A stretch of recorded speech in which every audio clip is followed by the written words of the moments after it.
Hello and welcome to Ivanka and Michael's grand podcast. Mental. Which is, it's not called that because of the intrusive R. Hello, Ivanka and Michael. There's no R. It's a weekly companion podcast to the Team Human podcast and also the Guilty Feminist podcast, because we mostly talk about that stuff now. My name's Michael Forrest. And I'm Ivanka Magic. This week we're going to talk about how to, I guess, find and maintain enthusiasm. How to maintain enthusiasm even though you're old. Oh, God. Sounds delightful. It's going to be, well, yes, I think it's the beginning of the year. It's very cold here. It just hit like -1 today. It's too cold. I think I'm vitamin D deficient. Even though it's been a very successful and productive week on both of our parts, for some reason this morning I'm just like, oh wait, well, yeah.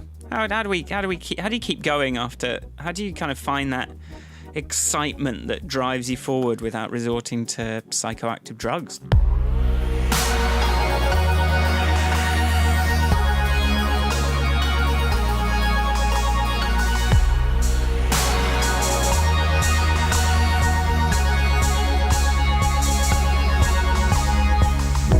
So how's it going, Ivanka? It's going pretty well, I think.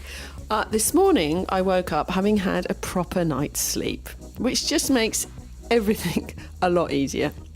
I'd taken on a little bit too much this week because, of course, this is the week that I issued forth my Trumpiversary offering. And so on top of being week 2 on a new contract and the Brighton Restaurant Awards about to launch, so therefore there's a lot of work for that, and having a small child and generally life, I also found some time to record some reflections on 2 years post Trump accidentally tweeting me. So, yeah. Donald Trump didn't notice there wasn't a space. Yeah. I mean, you look, yeah. I mean, it's just so, it's maybe, you know, I know we talk sometimes about, it's a tangent, sometimes we talk about perfection and da-da-da, but I think there are some roles and people who aren't allowed to make mistakes, like leaving a space out of a tweet.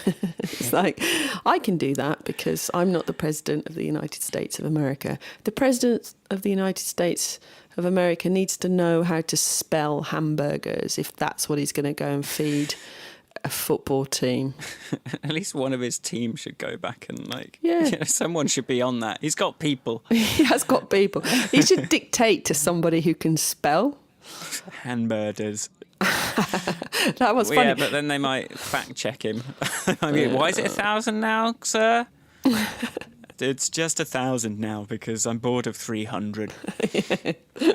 But equally, there's a certain charm to seeing that he is but a human.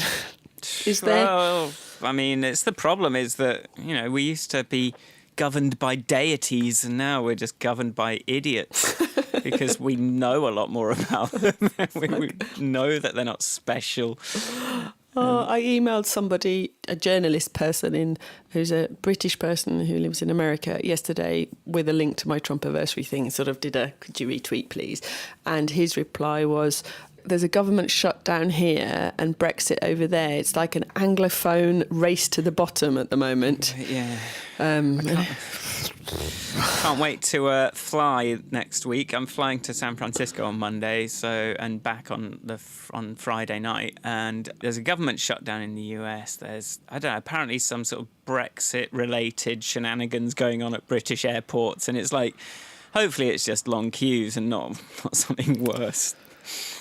It is a shocker. What a mess. I was thinking this morning whether I want to be here at the moment. I was like, I could just go and live in... Blank Statia. Yeah. Make a new place. Go and live in Herzegovina. At least I've got some soil there. I can plant some plants and eat them. Maybe have a chicken for some eggs. We've got some soil out the front. The weeds are starting to poke up, and I was thinking, I really need to just get some miscellaneous vegetable seeds and just chuck them in there and just get one of those bee seed bomb things. Get one of them. Seed bombs. That's what they. Yeah. Okay. They're like bee-friendly flowers, so it'll be a bit wild. It'll look generally like a selection of pretty weeds, but it will look Okay. pretty. Should do. Okay, do that and Yeah. save the bees. Save the that could be bees. my. I can get a point for that. Yeah, you you can definitely have a point for Save the Bees. And how are you, Michael? I'm all right. I finished off my first blank state video this week, which was an awful lot more work than I was expecting. But I really did sort of spend a lot of time on the polish and the fit and finish, and I just wanted all the details right. I was doing had to figure out in Blender how to do like fluid simulations to make an island rise out of the sea, on top of all my little kind of book paper simulations and all that, and then all the motion, and ended up sort of spending a lot more time on the music than I was expecting, but mainly because after last week we were talking about music, I thought, yeah, I've got to make the music good. So I sort of wrote a little song. I was like, I have not got time for this, but I just kept pushing through, and in the end the task list was checked off, and then I immediately published it. I didn't even wait. I was like, right, this is finished, published. So that's out there, and then I've been trying to pay for some Facebook ads, because again, we've just got to play the game, but I'm sort of like dealing with all their kind of, if this is related to politics or matters of national importance, you have to do extra steps. So To prove that you're not a Dominic Cummings. So Dominic Cummings is much like the way Russell Brand ruined the BBC for everyone. Dominic Cummings ruined Facebook advertising for everyone. Well, look at it. But you see, the output, your video, your call to arms, your whatever it is, was pixel perfect, I'd say. Like, you know, if we're talking about two different outputs, if you compare our outputs side by side this week, we have taken a very different approach to getting some sort of message out into the world.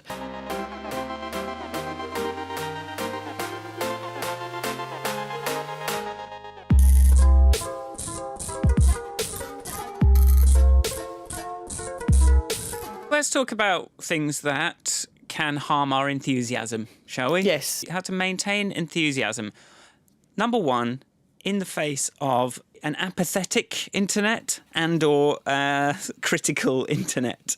So in music, I will, spend a week on a track, get very excited about it, put it online, and then the first negative comment I hear can often result in a course correction that lasts a year, rather than having that kind of thick skin and kind of keep pushing through, keep going.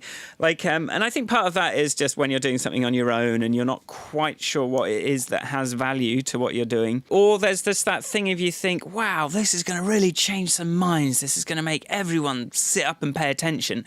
And then you put something out and it's like, no one notices. It's the same. I put up my blank state video. It's the same 4 people still. And I need to, the ads should start today. It's been this approval thing, but it's still the same 4 people commenting on it. Literally 4.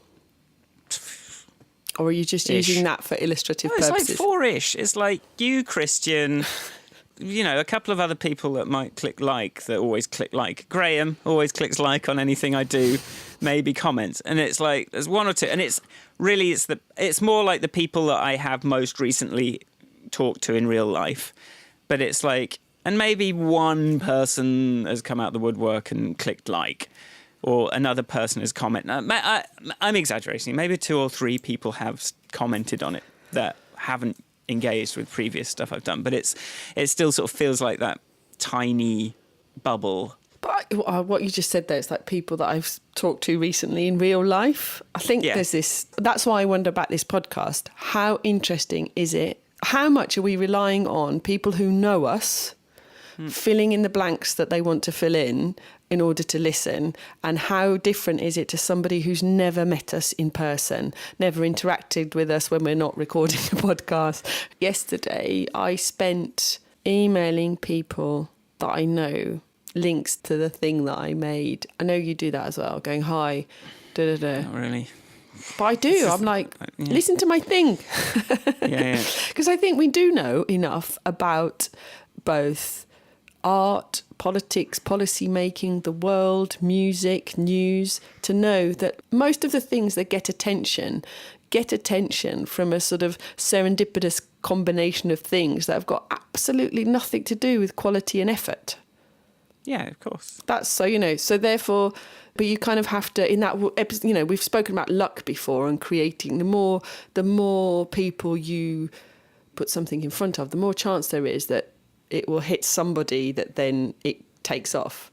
But this is the thing. This is like our habits are different. This is what I was saying before. Like you send someone an email saying, "Hey, look at this thing I made," expecting generally to get some positive reaction from it. Whereas as soon as I've finished something, I'm happy with it. And all it feels like is if I send someone a message is I'm just risking them finding some hole in it and ruining my day. Which is like a bad habit. I am getting a bit sick of me going into this mode on the podcast as well, of me kind of starting to go, oh, my psychology is annoyingly damaged. So maybe I don't want to talk about that. But when a person does user research, there is a huge amount of power in the setup of the research and the formats of the questions. Right. So, and the first thing we do when we're talking to people about what we do, or the first thing we do when we're teaching someone how to do user research, is to teach them to not say, if you actually want to find out as unbiased as possible, and we always use the example. So this isn't like marketing where we go, hey, look at my thing. Isn't it lovely? Don't you like it? Then people have to, they're sort of being invited to respond positively. So as a user researcher, I know when I'm doing user research to keep that leading line of questioning out of it. But when I want somebody to look at something I've done, I totally want to bias them. It's like, hey, lead them into the lead answer them you want. into. I do think about that sometimes. Like, I think sometimes you can get people to say what you want them to say to you. We're not talking about manipulating. Going back to our conversation last week where we talked about manipulation or whatever it was about politics and persuasion and all that sort of stuff. It's like, obviously, I wouldn't send my video to a Guardian journalist if I thought it was shit.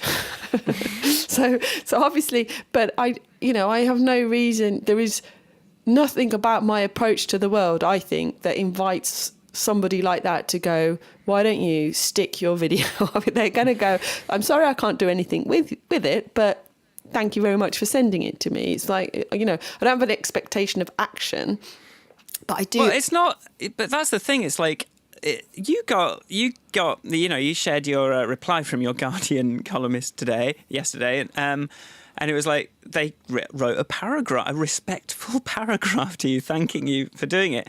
Whereas, like at the end of last year, I wrote 100 emails to different sort of people. It was like a music industry thing. I was like, right, I'm going to do this 100 rejection thing. I got maybe like 3 replies. And obviously, there must have been something wrong with my email, or it was just the sort of context where you can't really expect any replies. But, you get to a certain point where it's like, what? It's the apathy that kills you.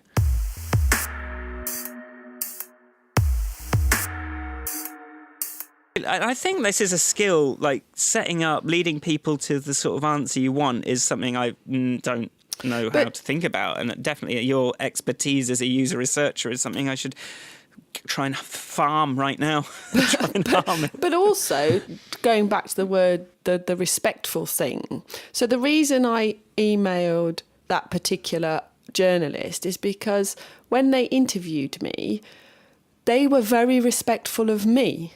And the article that they wrote was very respectful of my views and represented me. There was no trickery or manipulation or anything. It was just like, I've interviewed this woman, she said these things, here they are. I was very grateful that he had done that. I was very happy that he'd done that because, there were other articles that took a different view, took a different approach. So obviously I'm not going to seek to engage them. I mean, like, if you're going to assume that somebody like me, who in the world of that Trumpiversary thing, I have no power, I am nothing, I am nobody. If you're going to take this opportunity to actually push me lower, then I have no reason to play with you. Were people doing that? What were they? Well, there was a couple of articles where they were just, doesn't matter. They're not something that keeps me awake at night. They were just like, okay, if that's how you want to play, I'm not going to play with you. Whereas somebody who was very respectful of me. So when I drop the email, it's friendly, it's respectful, totally appreciate that it's just a punt. I don't have any expectation. And he's phoned me in between to ask me to comment on something else. And really? I was like, look, I'd love to help you, but actually I don't have, so it's not cold calling at all by any stretch of the imagination. So however very light touch our interactions have been, I feel like he's always been respectful of me, and therefore I'm always going to be respectful of him. Do you know? So it's not the same. It's not the same. It's not the same.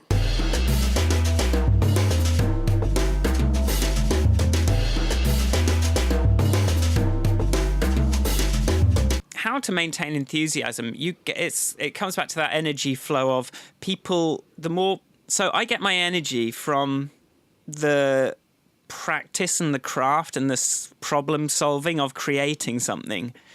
Right? So how am I going to render out these bubbles correctly? How am I going to figure this thing out? How am I going to get this to work? But the reason that once it's out there, it stops is because I have this slight nervousness, this trepidation about going and seeking feedback or like showing it to people on an individual level.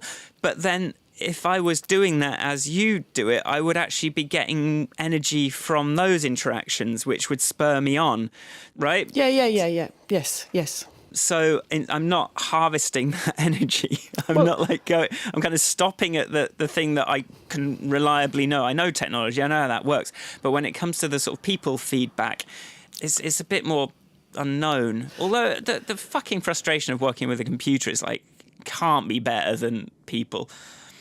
But I mean, with the audio recording of that, I shared the Google Doc when I was writing. So obviously I wrote a text. I shared it with you. I also shared it with my sister, who gave some, and I did adjust it a bit based on what she was saying. Like, for example, I kept saying planet Earth a lot, and she was like, that's too distant. I don't think about my planet Earth. I think about my home. So, I did a bit of that. And then when I'd recorded the audio, and I'd sent it to a few people, but I was like, I'd like some feedback. But just to put it in context, I've got no time for a direction change. So This is what I'm doing. Can you think of a way to make this better? And I've had no shame in sending it to a few people who I know, like one very good friend of mine's got a big following online. I was like, is there anything here that was going to stop you from sharing this? And then the video itself, I had no time for that feedback. All I did, this friend said to me, I think you could make it a bit more, more powerful if you added some images. And I was like, I think that, but I don't know where to start and I don't have time. So she gave me a list of ideas. So I didn't have to then go, because I literally drew a blank. I was like, and she just went, well, for example, this and this. You've got pictures of that. Oh, okay, yeah, all right, yeah, I can do that. And then Nick and I spent another hour at 11 o'clock at night trawling through photos and laying them out. But I was like, I only want feedback on this. Please don't tell me it's a shit idea, because I'm going to put it out anyway. So I don't really care if you think it is. That's not just like, I'm not going to act on that. I will act on something that tells me how to make what I'm going to do better. So like with your blank state video, which I genuinely think is very perfect. It made me think. I watched the animation made me smile because of the way it connected to the words. The music at the end made me smile. I thought this is brilliant, and well placed because it's fun. The shut up, this is going to be easy, worked very well. Maybe that's another thing. You've done it, and you don't want me to go, oh. To be clear, I will tell you whatever I think. But with your video, my response really was what I said to you, which was that I loved it, and I had no thoughts on how to make it better whatsoever. But when you're sending it to people, it is done. Yeah, it's done and done. And so you need, I'm not asking for feedback No. on the way. Like I did a couple of people, like I sent the script to, but even then I said, look, I'm not necessarily looking for feedback on this because again, I kind of had that feeling that you said is like I'm not going to change No. direction. This is one thing that I'm doing, and I can see a way that I can be productive using this approach. Like if there's something little that you think could be changed, and you know, but maybe you need, I don't know if you've ever had this with.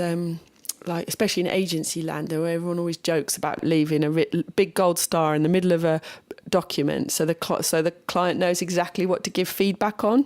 Yeah. And I think there's a touch of that. I think I don't know how. Let me play this out, and then you can argue with it. I think that I was thinking about your video, and I was thinking, right. I mean, the whole video invites engagement. So the correct response to your blank state video is to go, what I would really find. So one of the statements in it that I found very powerful was what life have you saved today with your taxes? Because that's a very positive thing. That's not like what bomb did you throw on Syria? Yeah. But they're good things. So the correct response really to somebody who has watched it would be, actually, I wouldn't want to know. It would freak me out to know. Yeah. So I don't know how to feel about that. But that's not a conversation starter. And maybe you don't leave enough unsaid.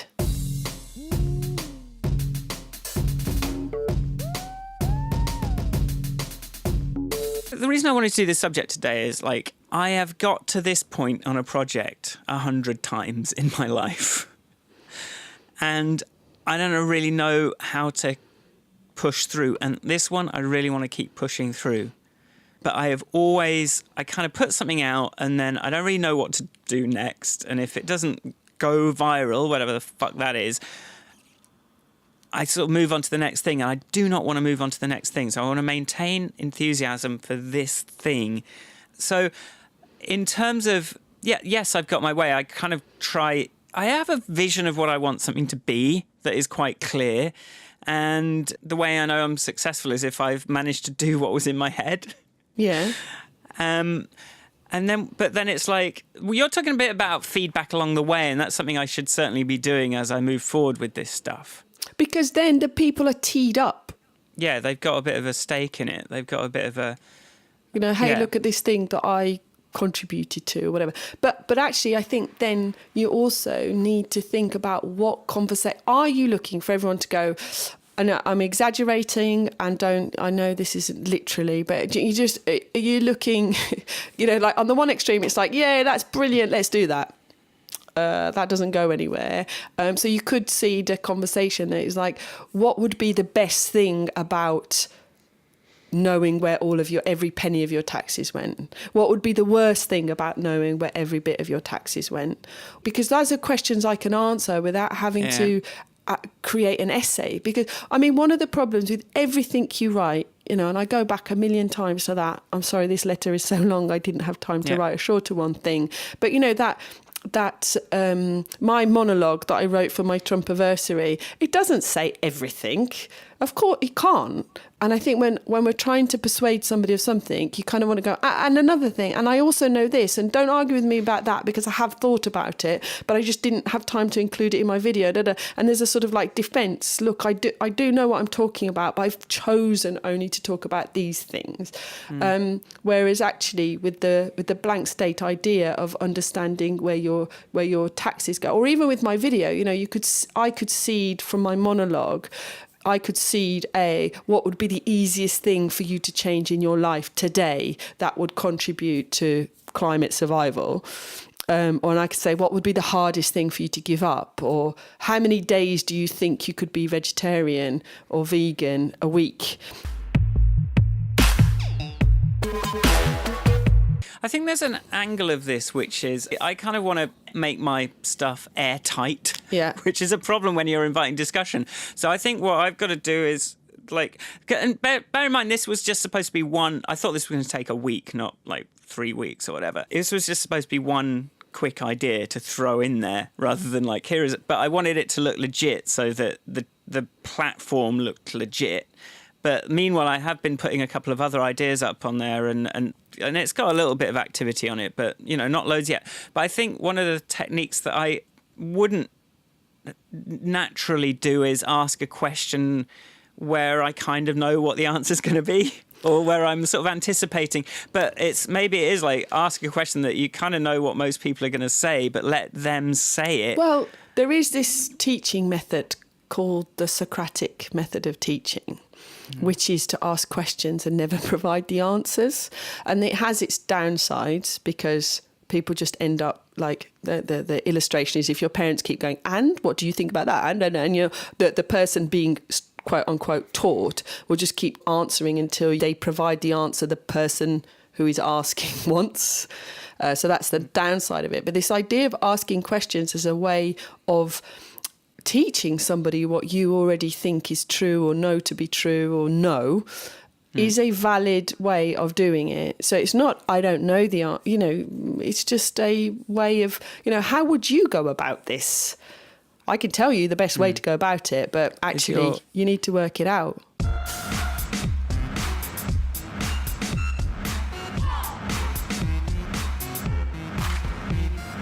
I guess if I was teeing it up as, okay, I kind of want people to say this sort of thing. I think in a way, the idea of you wanting to spark a discussion is disingenuous in a kind of, actually, no, you don't. You want to tell people what your ideas are and help them understand your idea, which they can then disagree with. I want to design collaboratively, come up with a new way of, like, figure out between us what our goals are as a society, what everyone would agree to, what everyone would agree. Healthcare that you don't have to worry about. Everyone can agree on that because we're mired in this. We argue about how all the time, but I think we don't really always know what we're shooting for. And actually, if all the parties were kind of shooting for more or less the same thing, the same standard of living, then I think we would get out of this mud that we're in. So I'm honestly like, that was just a little idea I had on a Saturday night. And maybe I've made a mistake by overproducing a video. No. I don't think that's it. But I think where there is at the end of a discussion, we can all agree that universal healthcare for everybody is a good thing. But I don't think everyone's starting point is that. I think their starting point might be that they want healthcare. But I don't think that everyone believes that healthcare for everybody is a good idea straight off the bat if you ask them. There's people out there that think a no-deal Brexit is a good idea, or building a wall between. But do they though? But that's the point. But these are implementations. So yes, I'm just thinking, like, what is the vision of the world we would like to live in? If you could kind of get out of your habits, get out of this sort of like coming from here, everything's couched in relative terms. It'd be, I would have £10 more a week. You know.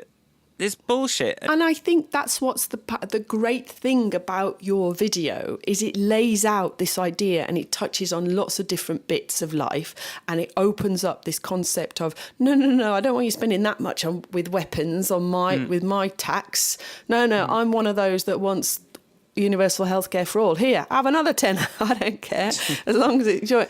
But I think then you have to take people through your idea. That video does not, it's a starting point for people understanding your thoughts or your conclusions.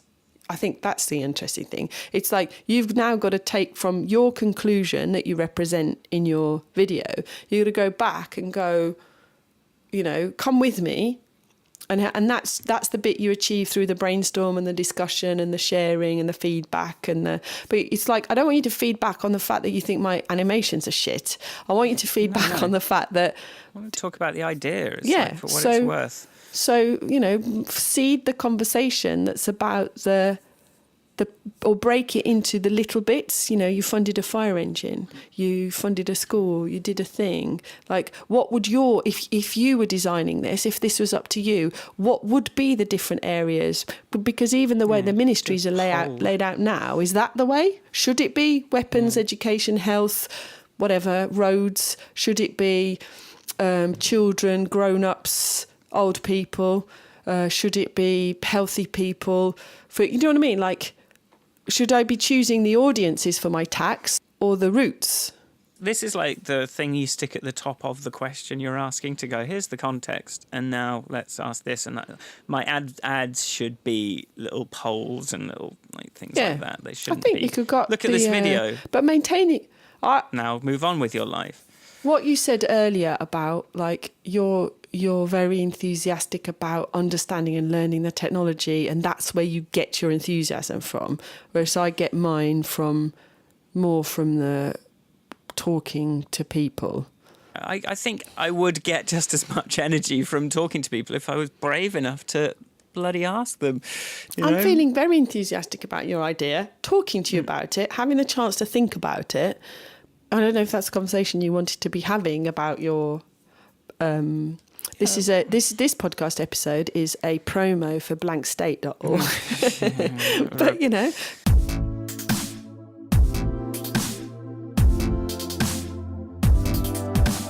A more specific way to ask the question, that is the title of this podcast, that is on my mind. That is the thing that I think we've discussed, is how to maintain enthusiasm once you have done everything that you know how to do. Once you've reached the limits of your own imagination and cast out into the unknown and you're scared.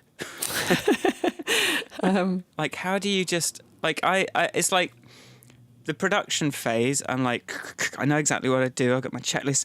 Now, it's like I've kind of left the atmosphere and I'm slowly spinning in a void. I don't know which direction to go. I don't know what to expect. Yeah. I don't know what... I know I had something in my brain that made me start doing it, but I can no longer see the steps to get there. So how can I possibly be enthusiastic when I don't know? And for the last year as well, I've been trying to think of an idea to do, and so that I can use this immense amount of energy that I do have, immense amount of enthusiasm that I do have access to, if I can just see where I'm going. Is it just faith? No. Is it just trust? Is it blind? I think it's literally ask other people what to do next. It's like, what would you do next? I think the word checklist I thought was very interesting, because it's like no successful product, whatever it is, became successful without marketing. But what are the marketing steps? And this is what Nick keeps having a go at me about the podcast. It's like, you have to do these things week in, week out. And in fact, weirdly, when it's going really well, that's a good time to do more marketing. You've got all these activities. So I think it is asking other people what they... And I certainly... It's like I'll go take it away from projects and talk about my child, who this morning really drove me up the wall, which is why she said, Granny knows everything, you must learn. Because, no item of clothing was what she wanted to wear. She was looking for a specific thing in her head. I don't know what it was, but we weren't able to deliver on that. And But, we got there in the end and we got to nursery. And first of all, I told the story to the head of her group at nursery and the manager. I was like, and then she did this. And then she said, and then they were sympathetic and were like, well, actually, she's doing a good thing because what she's trying to do is and they were explaining to me. And then on the way back, I phoned my sister and I was like, because my sister knows all about child rearing, because she does all these courses because she's fostering. And then I was like, honestly, because part of this morning getting her dressed was she was kicking out because she didn't want to wear and she kicked me in the face. And I was like, so I, obviously that's not ideal. But I just was like, you've hurt me now, and I'm going out of your bedroom for 2 minutes. And I just shut the door and went outside and came back in.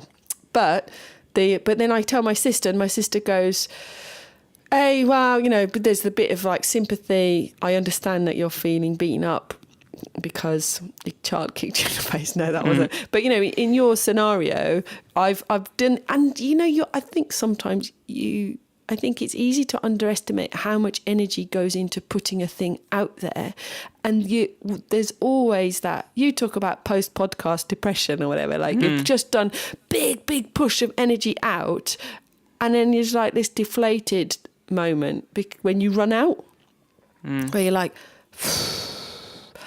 and I think first of all, understanding that that's normal. I mean, yesterday morning I was very like, why aren't I've put out a 4-minute monologue. Surely the world should be on fire by now. And it's like, does nobody want to hear my words? But I was like, sort of, come on, pull yourself together. But so I had a go at telling it to a few people. But then there's I think starting the conversation with, I don't know what to do next. What would you do? I've made a thing. I think it's good. What would you do with it? How would you take it to the next level?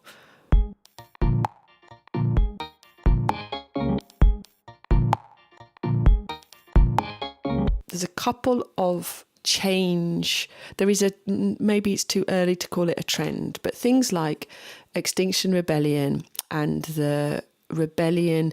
I read this interview. I don't know if I've said it on podcast before.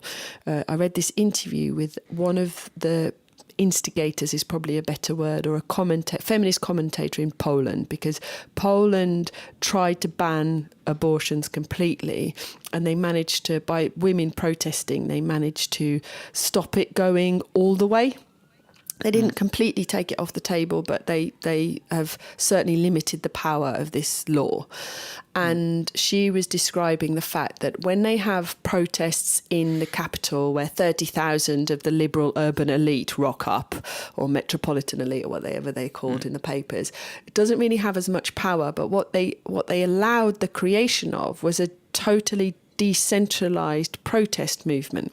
So there might have been a village of 2,000 people where 5 women stood up with a banner, and it was just everywhere. So however small it was everywhere. Her analysis of that was that it made the politicians think, we don't know exactly who it is. There's no leader. There's nobody to attack or take down in terms of or discredit. You can't discredit on the metropolitan urban elite because these 3 women in this village over here have done it. And sort of that lack of certainty around where the protest is going to come from, or where the objection to the law is going to come from, she argued was much more powerful.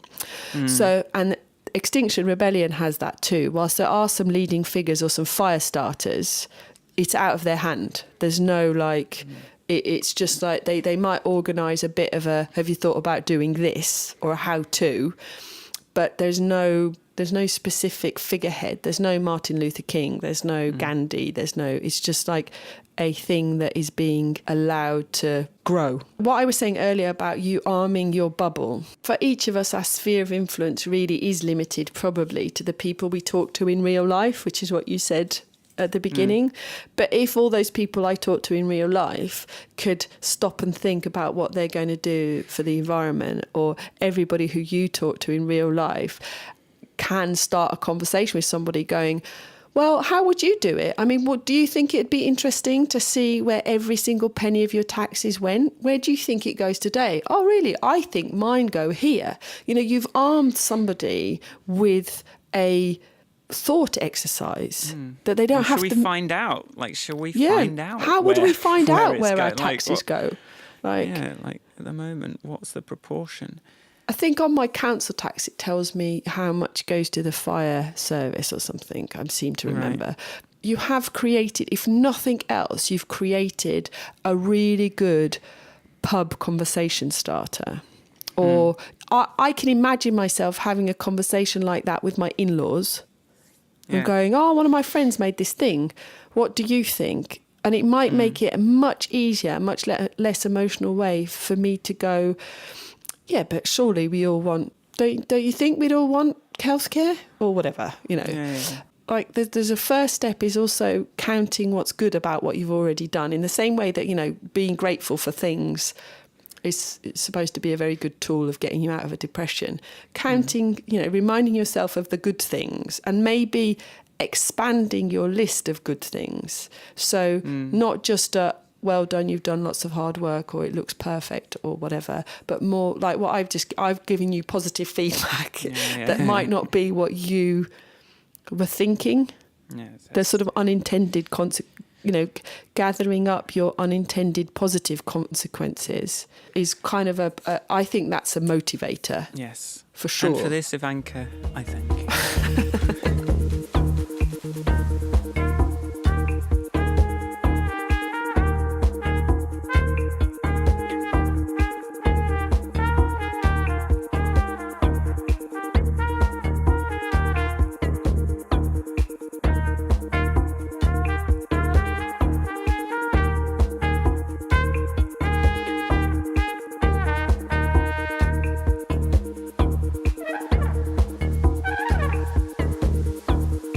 So I noticed, Ivanka, that according to the numbers here, that I won this week. Oh, that's because I haven't put in my... Well, it's too late now. The deadline's gone, so I've won. So get off. What haven't you put in?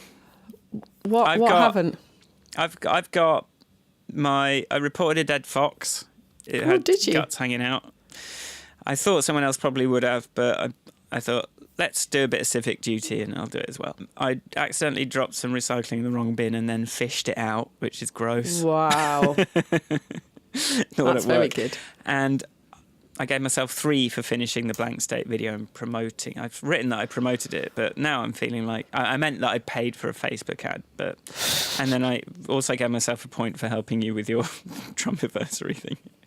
Can I have podcast? Do you think I get points for editing the pod? Probably not. What you've got 6? What would you? I haven't done anything. What have I done about my Trumpiversary? I haven't. That's not in there. So you got 6 on there, I've got 7. So you're just going to shit on my score again and I'm never going to get a win. Is that what's happening? Right, how much longer am I going to put up with this? So I do think that, I haven't put anything in for my Trumpiversary and I think that deserves at least a 3. However, I'm beginning to not feel, I think I enjoyed having the Ecotricity score being ongoing and the Ecosia, or however you say it, search engine. But I don't really feel anymore that those are point worthy. So I can take 2 off. Oh, I know what I did. I had a burger yesterday, so I could give myself some minuses. I just don't know how to get it any higher. I think the reason is because I have been in this, all the stuff I did work on Done Good as well this week, so I could give myself a point, and I also reached out, put that on a programming language Slack, and spoke to a guy in India about maybe helping. So sort of but is that a thing, or is that just? Well, I think it is on our logic, on our current logic. It's like if we believe that this is actually a thing, then everything is. Then it is. Yeah. But then I worry that someone is going to be like, well, what? I could just save anything. Well, of course, that's going to be everyone's answer. But I wouldn't do, I wouldn't do it, so why would they? I am going to put that on the 17th. I had a chicken burger. I'll give myself -1 for chicken burger. Anyway, listen, guys, donegood.app. It's there. I even made a thing so it doesn't get all spammed up if loads of people sort of click on it but haven't necessarily got started. There's a checkbox now. If you're ready to go, if you are actually ready, you tick the checkbox and then you got to get involved. But I noticed Ian's immediately dropped off, and I think probably because he hasn't got a podcast with us. So I need to probably sort out the email so I can spam people a bit more at the end of the week. Oh, you got this many points. You got no points. Yeah. I could just arrange to talk to him once a week and go, Ian, what have you done? Is that scalable to the... Don't think so. Anyway, I gave myself a -1, but I gave myself 3 for Trumpiversary. Yeah. So I've still beat you. Well, I'm going to give myself another one for Done Good. Do you Done Good? We both had a big week, so... I mean, we've got at the moment we've kept it as a very general Done Good. So, I did give myself a point for writing a letter of condolence and posting it. Yeah, I think that's good. But yeah. If this is a positive, this is a positive, Well, there you go. If you give yourself a point for Done Good, then we're draw. Okay, fine. Maybe at least I'm more or less matching you. What you're doing, we need to push above an 8. We need to be, maybe jointly we should aim. Maybe that's what we could do next week. Each of us is aiming for 10. Well, what can we do together that we both get points for? Why is this a zero-sum game? Maybe, actually, what would be more fun, we've tried the competition, maybe we focus on the combined number. We've got a combined 99. I mean, the competition's important, but maybe there's teams and we're competing with another team or something. Someone said there could be different leagues or, Yeah.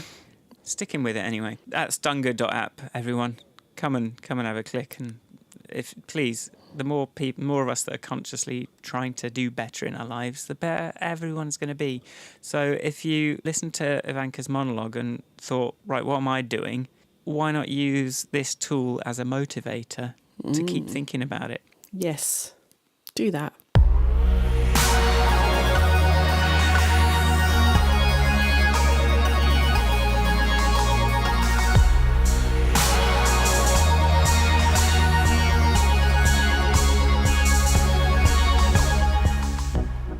thanks for listening. If you like the podcast, come to grandpodcast.com. You can email us, hello@grandpodcast.com. Where can people find you, Ivanka? People can find me at Ivanka on Twitter. And you can find me at michaelforrestmusic.com. And Michael makes all the music, which is excellent. Thank you. Come and look at blankstate.org. Come and look at dunga.app. And otherwise, let's have some reviews. Let's have some shares. Let's have some that sort of thing, if you can. Definitely. That would be very useful and very kind. You could definitely give yourself a point in dunga.app if you do us a review. Yeah, like if you're doing something for us. Does that mean anyone that ever reviews stuff by someone online should get a point? No. Just us. Just us. Because we have a kind of like, because part of that is that it's expanding something that is positive in the world. And also helping us to maintain our enthusiasm. Yeah, it'd be nice to get some love.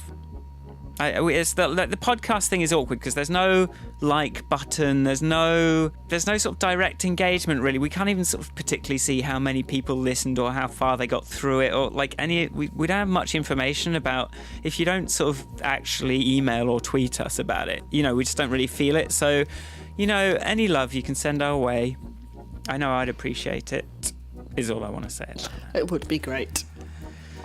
So thanks for listening. We'll see you next time. Bye. Bye. Bye. Bye. Bye. Bye. Bye.